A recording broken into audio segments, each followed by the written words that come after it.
Hi guys! Welcome to my mini vlog guys. For today's video guys, maggawa ako ng tortang talong at saka pritong isda guys. And then guys, ito pala yung sangkap para ilagay ko sa tortang talong guys. May 3 itlog lang guys. And then, may nilagay din ako bawang at saka sibuyas guys. And then, konting paminta guys. And then, naglagay din ako ng konting magic sarap guys. And then, option na lang guys kung gusto nyo dagdagan ng konting asin para may lasa rin guys. Pero guys, option na lang guys kasi yung magic sarap guys, maalat na yun guys. Sa inyo na lang guys kung gusto nyo magdagdag ng asin guys. And then, imikos-mikos lang guys. And then, pag ganyan na yung texture niya guys, paglagay na yung talong guys. Yan guys, isa-isa guys para hindi matikit-tikit guys.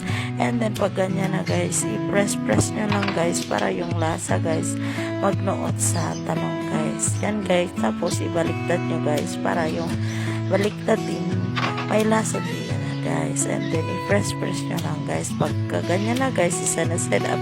Then kunin nyo yung kalan nyo guys. And then iinit yung kalan nyo guys. And then maglagay kayo ng mantika guys.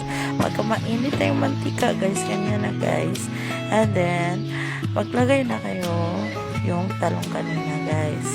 Yan, isa-isahin nyo guys.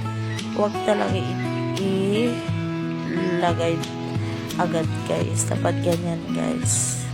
And then binuhusan ko yan guys na itlog guys para yung talong guys matakpan yan guys para masarap talaga guys.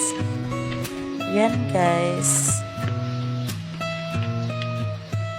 And then ganito na yung prito ko guys kanina guys.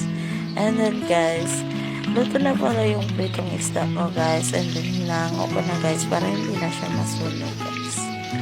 Yan guys, diba ang sarap, ang lutong talaga ng pritong isda guys. Isda yan guys na tarakitong isda guys. Yan guys, hamuin ko na yan guys. Yan guys. And then guys, napaluto pala si kuya sa akin isang pansit canton tsaka itlog yun guys. And then kasi i-dinner niya guys. And then guys, ganito na guys, inubaliktad ko na yan guys. Ang ganda diba guys? Huwag talagang sunog talaga guys. Ganyan lang guys. And then naluto na pala yung pansit canton ni kuya guys. Tsaka itlog guys. Yan guys, ito na pala yung final guys. Naluto ko na lahat guys. Ito guys, thank you for watching.